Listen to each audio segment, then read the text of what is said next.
Bien, continuamos en Diario de Cuatro. En esta parte siempre don Pedro Cava es el que continúa, pero lo que ocurre es, en Santiago hoy la gente está de fiesta. Ay, sí. Porque ustedes saben que la batalla del 30 de marzo fue el 30 de marzo de 1844. En esta ocasión coincidió con el feriado de Semana Santa. Y como no se podían hacer estas celebraciones, no se debían hacer, hoy es el acto oficial que encabeza el presidente Danilo Medina con el desfile con que se rinde tributo a los próceres de la independencia. Claro, son los hombres de armas. ¿Sí? Ahí fue que se reafirmó la independencia dominicana con la batalla del 30 de marzo.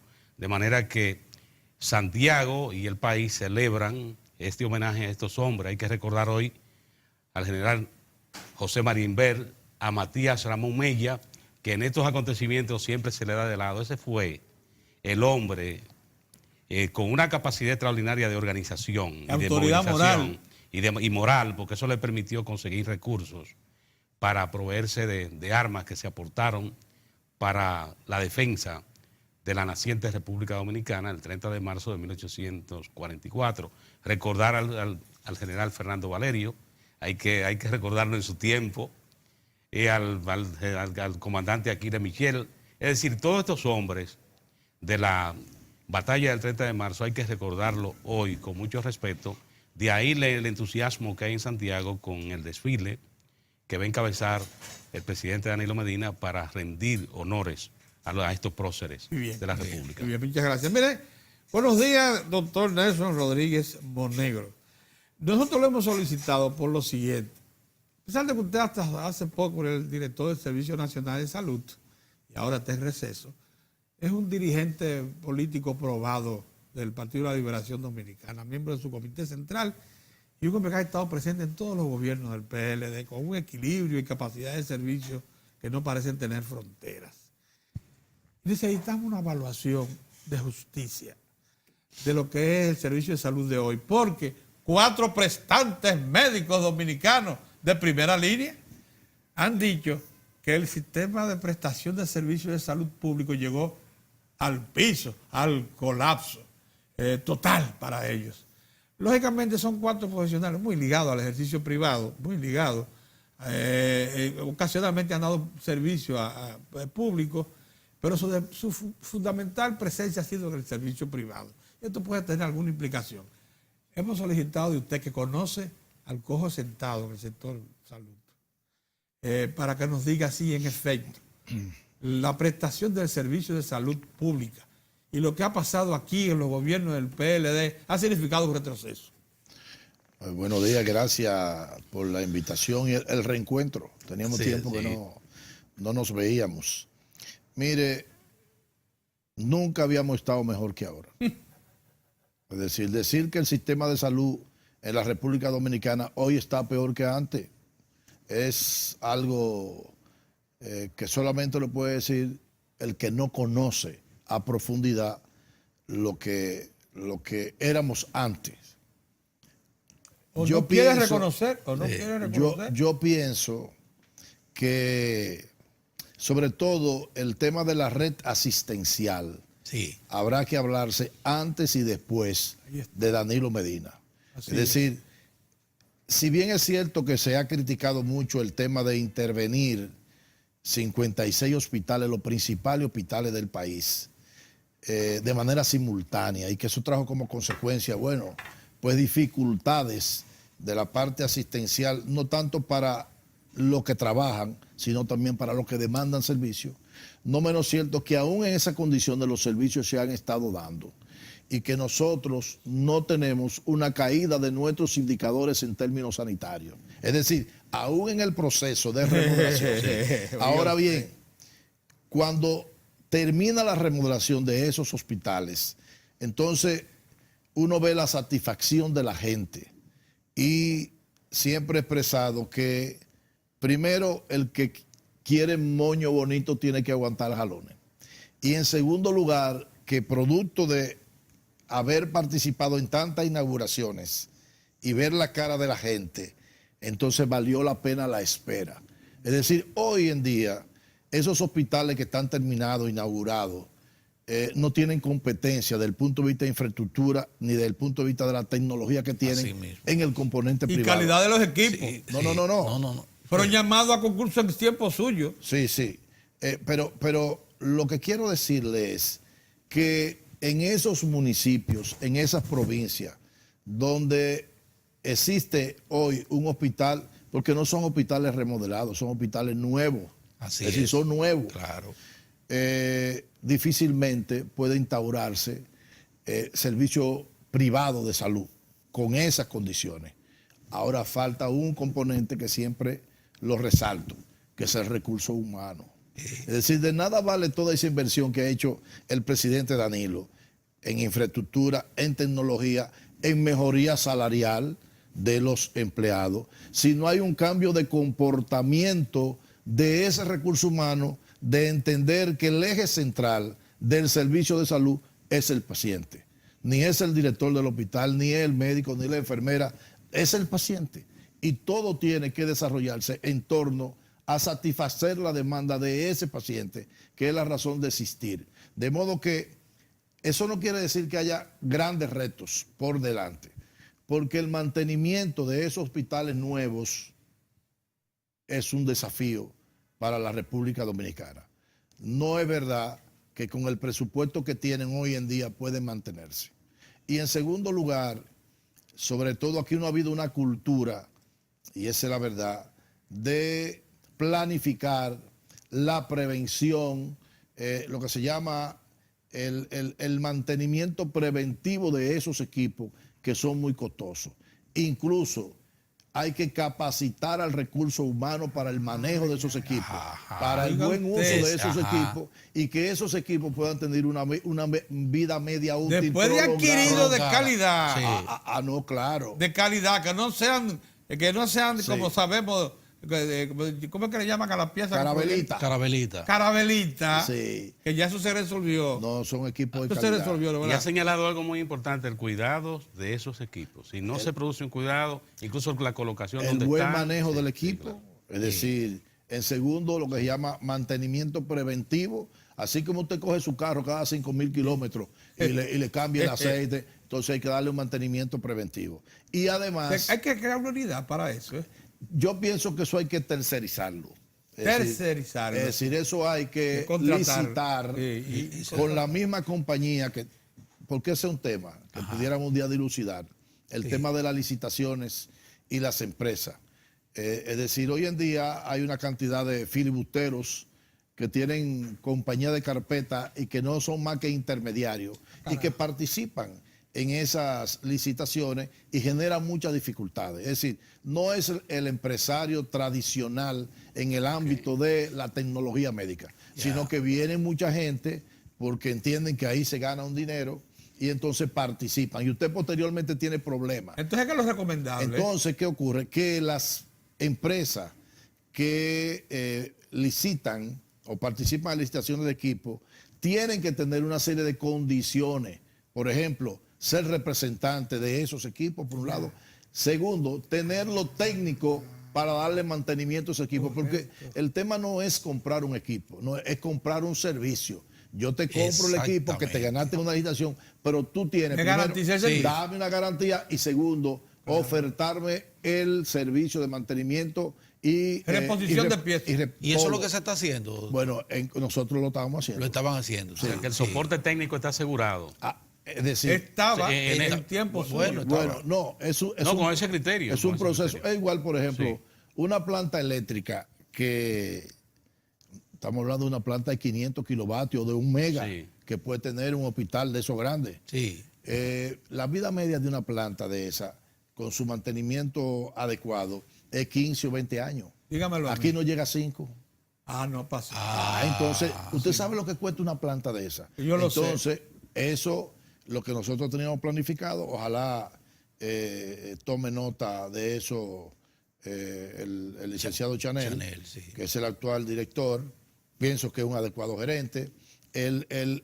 Tome en cuenta eso, porque nosotros lo que íbamos a hacer era a licitar por regiones el mantenimiento de esa planta a las compañías. Claro. Por regiones. Por regiones. Tal región usted se va a encargar de darle mantenimiento preventivo a esa planta, porque los tiempos de los hospitales, antes había una serie de encargados de mantenimiento, que eran unos todólogos, ¿ves? Que sabían un poquito de electricidad. Pullaba todo, Era plomero también. De los Era pulladores. de todo eso, utility. Y comenzaban a pullar. Y te dañaban un equipo. Esos hospitales grandes que tienen alta tecnología tienen que tener ingenieros bioeléctricos. Es decir, gente con capacidad de entender y además de tener un trabajo. Yo recuerdo haber ido a Medellín, a un hospital, y hice un recorrido con el encargado de mantenimiento, que era un ingeniero electromecánico. Y la verdad que yo me maravillé, porque ahí estaba todo organizado. Esa persona me hizo una explicación a mí de cómo funcionaba ese hospital. Hasta levantó el plafón para que yo viera cómo hasta los conductos. Los cables eléctricos estaban clasificados por colores, iban ordenaditos, es decir, me abrió una planta. Y entrampados, entrampados, en tubos. Claro. Me abrió la puerta de una planta eléctrica que tenía 13 años y no encontré una gota de aceite. Dios mío. Entonces, a eso es que tenemos que aspirar en ese hospital. Es decir, la inversión de miles de millones de pesos en esa remodelación, evidentemente que hay que preservarla. Entonces, el tema de mantenimiento es crucial. Hay que aumentar la inversión en salud, porque esos hospitales no pueden mantenerse con la subvención. Hay cifrada esperanza en el tema de que el hospital nuevo, hospital remodelado, las condiciones que tiene es para ser contratado por la ARS privada. Y eso va a implicar un aumento. Incluso cuando salí del servicio, ya habían unos 48 hospitales que tenían la mayoría de las contrataciones de ARS privada. Pero ¿qué pasa? Que es un tema pendiente. Todavía hay mucha discrecionalidad en el uso de esos recursos, por lo cual hay que regular el uso por parte de la gerencia hospitalaria de esos recursos, porque se supone que esos recursos deben ir destinados a mejorar la calidad de la atención, el tener los insumos y medicamentos necesarios, en fin. Y esos recursos, entre un 40 y un 90% estaban dedicados al pago de nómina. Entonces, eso hay que revisarlo. Y hay que regularlo en ese sentido. Recuerdo que con el contralor Camaño, Omar Camaño, se estaba creando un mecanismo que permitiera al hospital liquidar rápidamente su fondo reponible, que es la subvención, y en segundo lugar, que pudiera fiscalizarse el uso de esos fondos por parte de los hospitales. De modo que hoy en día hay hospitales ya que lo que ganan o lo que facturan por venta de servicios es 3 veces la subvención. Por ejemplo, el Robert Reed, si mal no recuerdo, tiene una subvención de unos 3,5 millones, 4 millones, pero factura 11 millones de pesos mensuales. Yo creo que eso fue lo que... Yo creo que ahí pudiera estar una de las explicaciones de por qué los 4 médicos, que dependen mucho de la eficiencia del sector privado, le tengan ojeriza al sistema. Pero bueno, no quisiera entrar en ese detalle. Una cosa, para garantizar que eso siga así, habría que introducir mejoras sustanciales en las estructuras administrativas del resto de los hospitales. Y fundamentalmente hacerlos electrónicos, con comunicación. ¿Esa situación se está previendo? Sí. Fíjense que nosotros comenzamos con un hecho histórico que fue los concursos para directores y administradores de hospitales. Excelente. Porque siempre hablamos del tema que produce mucha urticaria, que es el tema, nosotros decimos, el sistema de salud tiene que profesionalizarse y despolitizarse. Correcto. Es decir, yo repetí cantidad de veces de que un hospital no puede ser un comité de base del partido de gobierno. No debe ser. Eso hay que sacarlo de ahí. Entonces, que hay que profesionalizar la gestión y la administración hospitalaria. Uno de los problemas que tienen el manejo de los fondos, precisamente que muchos hospitales no tienen una gerencia profesionalizada. Es decir, hay hospitales que todavía tienen administradores que apenas son bachilleros. Entonces, con nosotros tiene que ser o administrador de empresa de verdad o ser por lo menos licenciado en contabilidad. Entonces, usted va profesionalizando eso y le va acompañando en el desarrollo de los mecanismos de gestión moderno hoy en día y proporcionándole las herramientas necesarias que permitan optimizar esa gestión, lo mismo que usted acaba de decir. Es inconcebible hoy que un hospital no tenga un sistema automatizado para gestionar todo. Exacto. El recurso humano, la parte administrativa y financiera y contable, todo eso hay software. Y ahí no Nelson, estamos hablando siquiera de lo que, Nelson, de lo que pero mira, demanda la bueno, circunstancia. Nelson, y Perdóneme, en este déjame momento, cerrar este sí. tema. Ese tema. Es importantísimo esto que quiero apuntillar. Y eso que falta todavía lo otro. La interconexión de todo el sistema hospitalario, de pacientes, de historial de pacientes. Bueno, ¿Eso a qué distancia está? No, eso, el Ministerio de Salud Pública junto con el Servicio Nacional de Salud desarrollaron lo que se llama el Expediente Integral de Salud.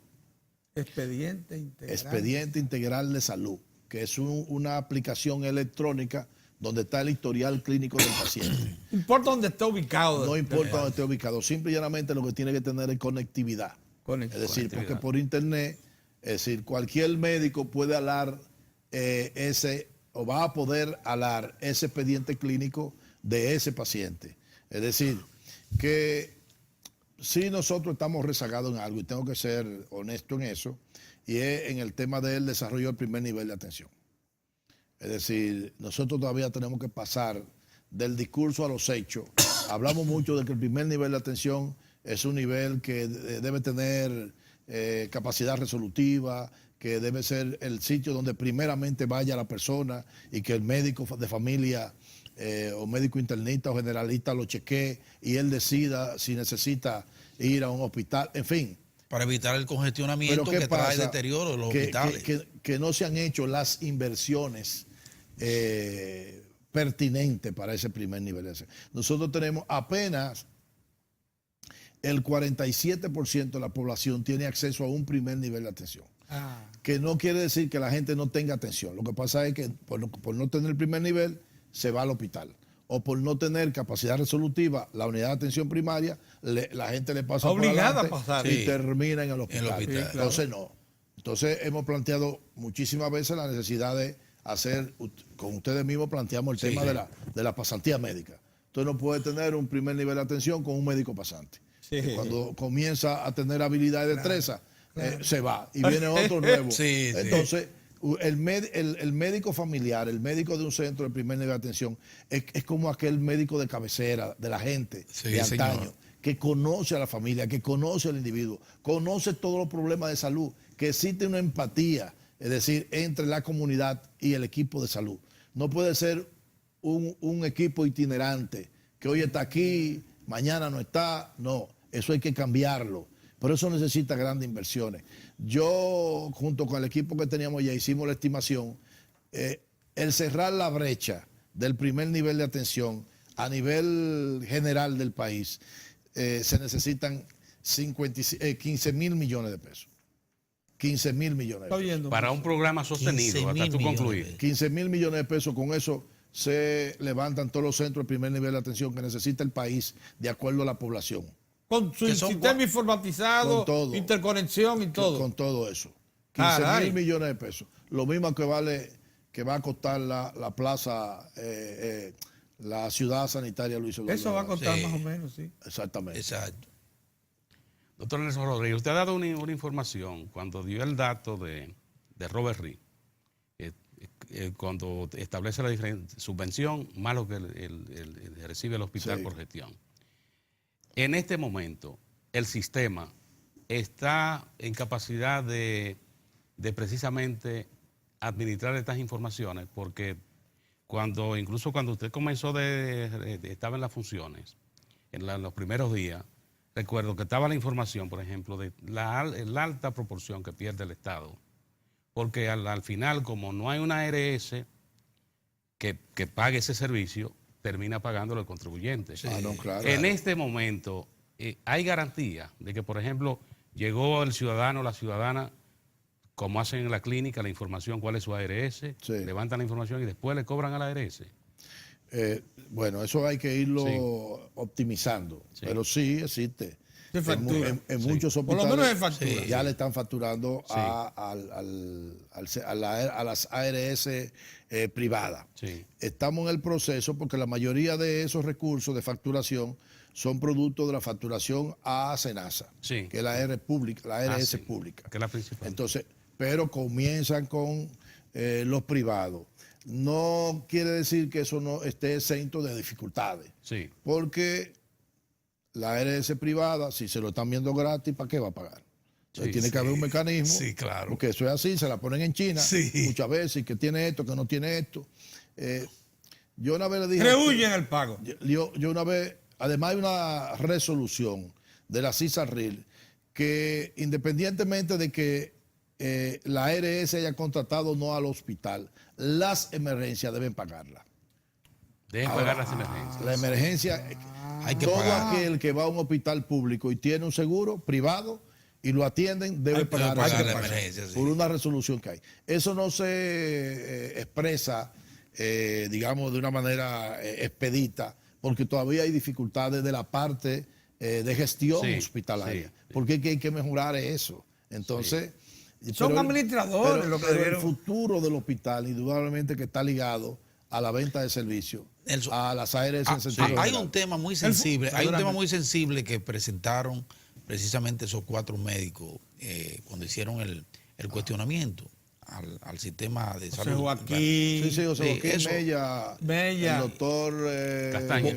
Castaño Guzmán y el director de- Feri Iglesias. Y Félix Iglesias, sí. Félix Iglesias. ¿Qué es el tema de los medicamentos? Sí. Porque decía el doctor Puello, a mí me resultó extraño que hiciera una afirmación tan categórica como decir que el 90% de los medicamentos que se comercializan y se usan en el país no sirven para nada.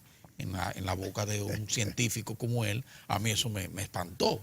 Pero eso parece que se diluyó, porque él no lo aclaró, pero se vio se quedó eso en el flotando, tintero. Sí, No, pero y- en el caso de y los posteriormente, entonces, la dirección de medicamentos, alimentos y productos sanitarios Digo, que hizo era una lo- rueda de prensa que era inverso. que parece como que desmentía eso. Lo que pasa es que ambos estaban hablando de cosas diferentes. Bueno, pues ahí quiero.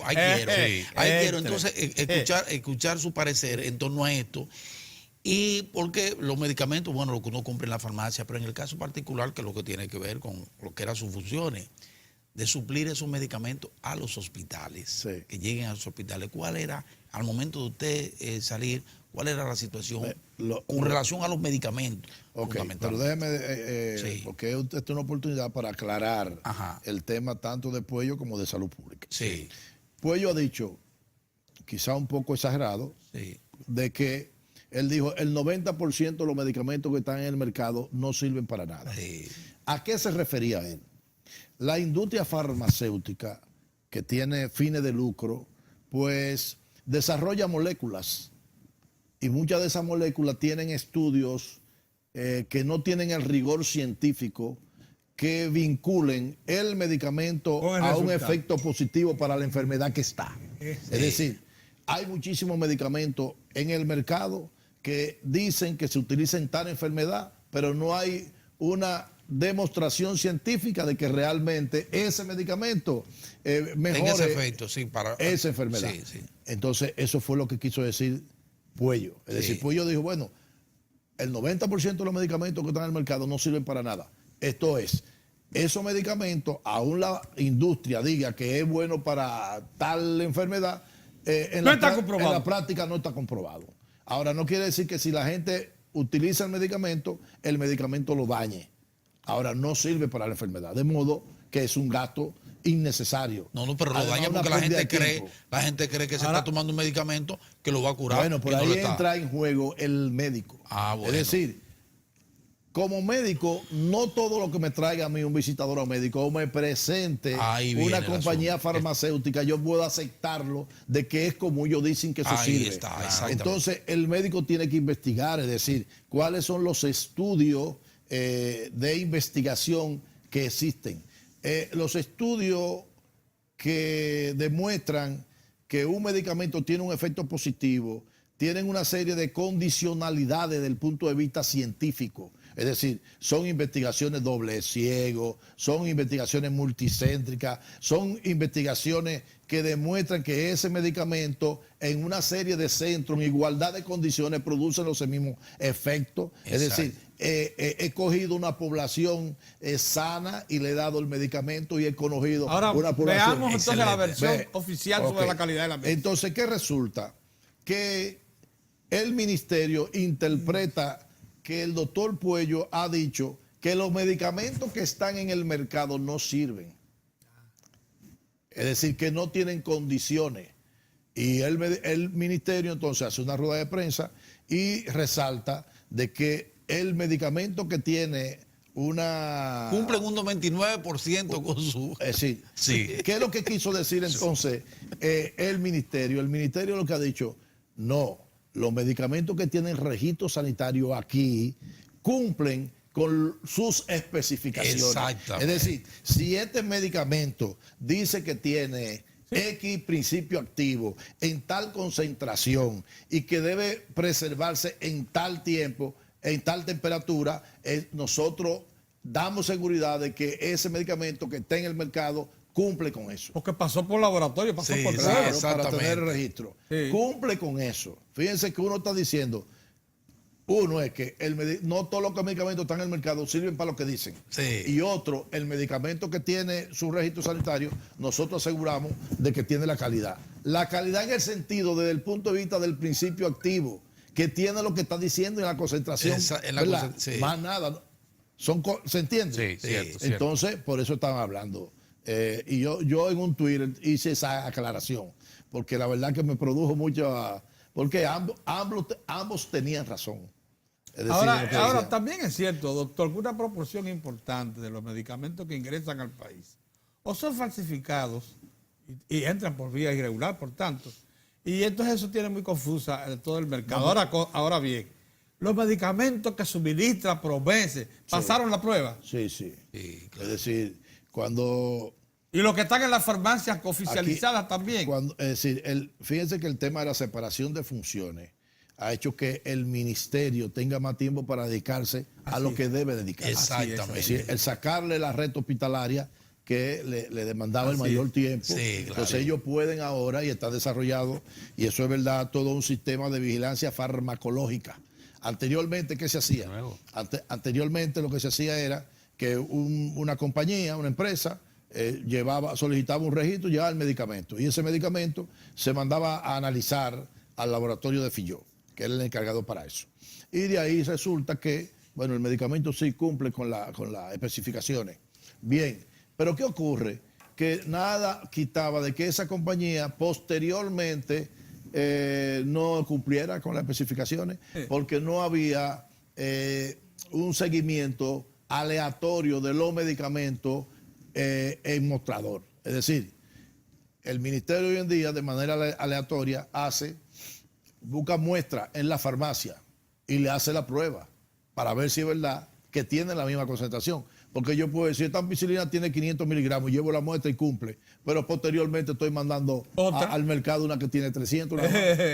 Por eso hay que darle seguimiento de manera aleatoria. Como lo está haciendo el ministerio ahora. Entonces, ahora se comienza a desarrollar eso. Y ellos tomaron primeramente los medicamentos de Promese, precisamente porque había esa nebulosa de que el medicamento de Promese, que es mucho más barato, si tiene la calidad o no.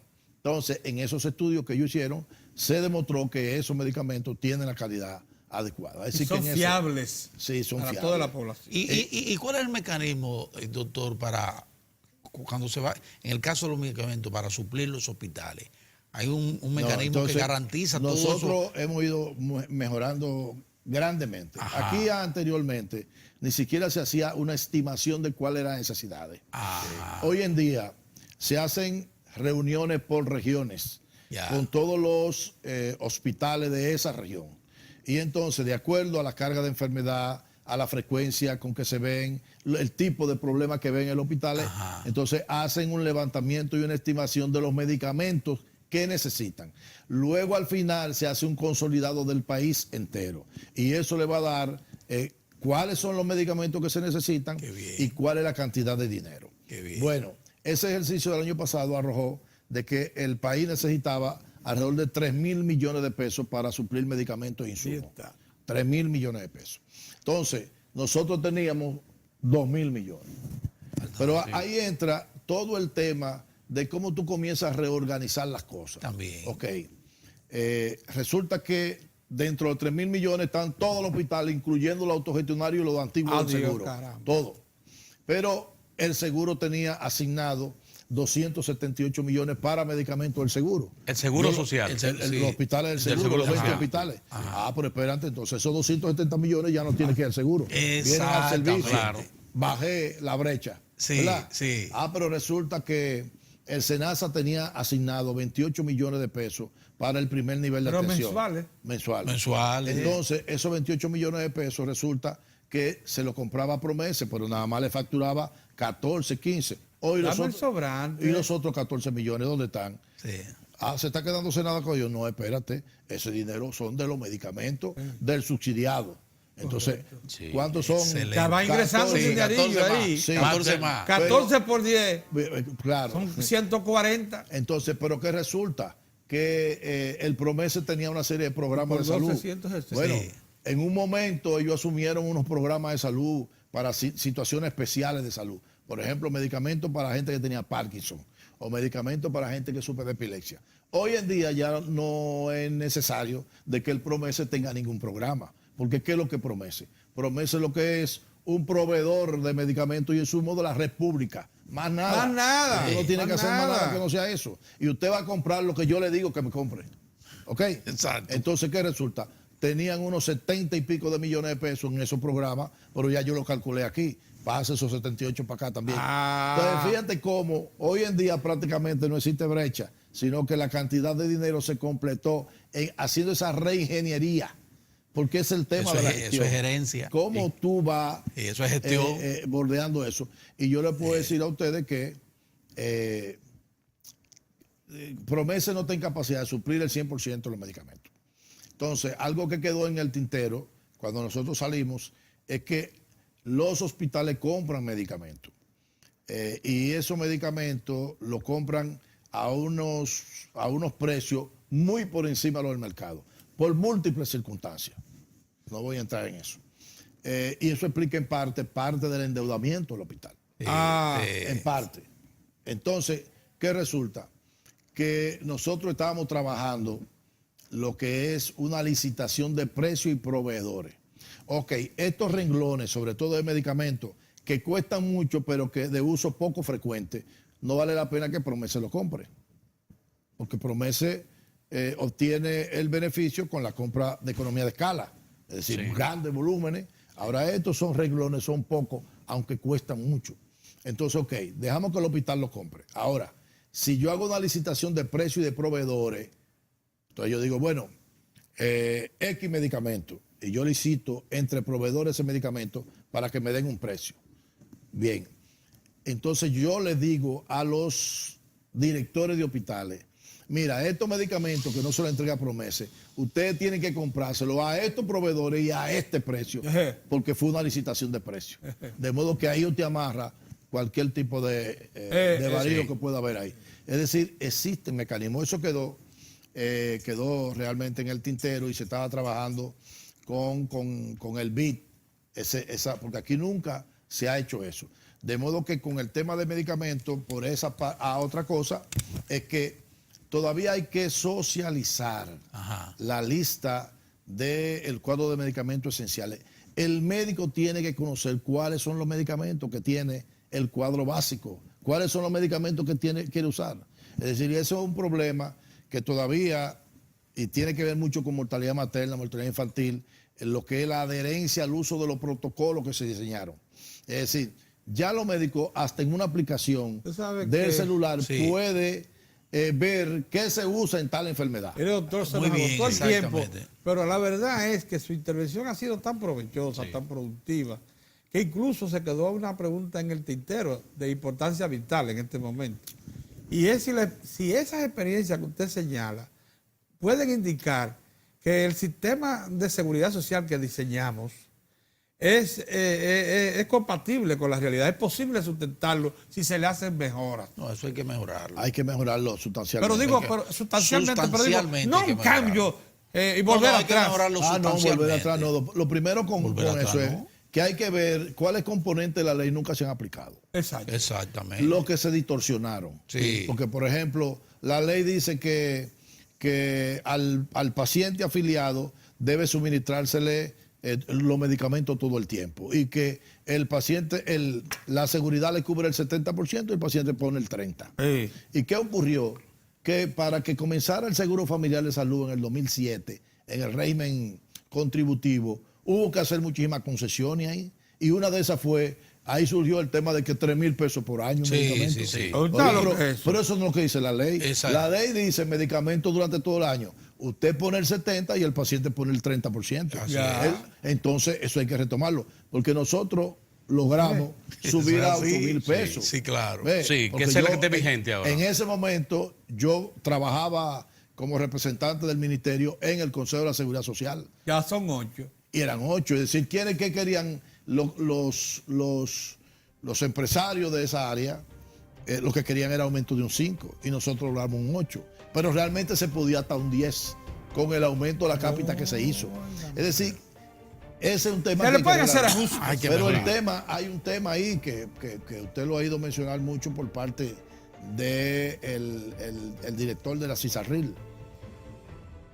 Señores, hay que eliminar el veto. Sí, Ojo, que una sí. parte pueda ver. Eso es Ojo, Óyeme, Sí. el único que debe tener Sí. capacidad de veto Bueno. es el gobierno. Ah, que Todo sí. indica, todo indica, los doctor, intereses de todo el todo mundo. indica que usted debe ser necesario muy pronto, Claro. Sí. de nuevo, Sí. para analizar el sistema de seguridad social. Pero se nos agotó el tiempo, sí. irremisiblemente. Muchas Así que gracias. muchas doctor. gracias. Muchas Y a gracias. ustedes hermano. también Muchas por su gracias. atención. Muy bien. Vamos mañana.